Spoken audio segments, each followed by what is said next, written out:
Hello, good morning, good afternoon, whatever time frame it is. My name is Sumit Maheshwari, and I recently graduated from Electrical and Computer Engineering department where I was doing my PhD.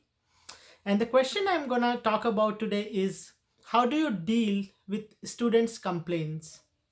And what I do actually is use my LEAP method, and it goes like this. My first letter L is about learn. So you have to learn what student is thinking, what this complaint is all about, and is there a method or a way you can solve it locally. So to summarize, you need to understand the problem as clearly as possible if the student has reached out to you. You can also encourage them to write a detailed email to you. You can ask them to message you in some form if possible. Just make sure that you understand their complaint properly before providing them with any um, solution, right?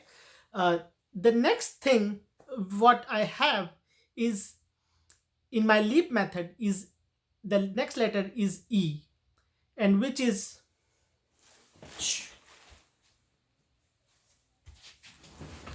explain.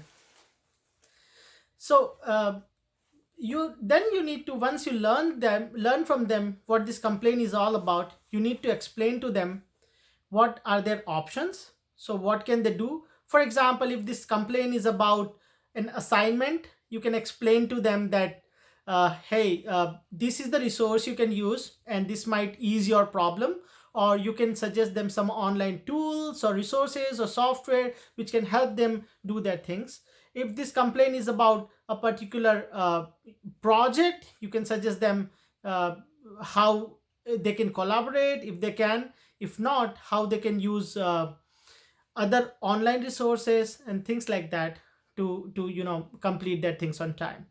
The third thing in my leap is A, which is to advance. And now this you do only when you cannot solve the problem locally. That means you cannot handle it, and you can advance this problem or complaint to your uh, professor under which you are TAing. Or if this is some other kind of problem or a complaint, for example, a sort of a problem which requires university attention or something, some other guidance from you, you can provide them some required resources, phone numbers of where they can reach out for those complaints. And the final thing in my leap is P, which is to provide. So, and this is not a procrastinate, so you need to provide them with, again, completes everything, but it you need to provide them with right amount of resources, right knowledge. And for that you need to have things handy with you. If you do not have, you can definitely uh, go back and tell them that, hey, I need to look at the right resources for you in order to understand, to help you out with this complaint. So let me get back to you, and you have to and should definitely get back to them as and when you can. um, Maybe in one day, less than a day, or maximum 48 hours. And that is how I deal with my students complaints. Thank you.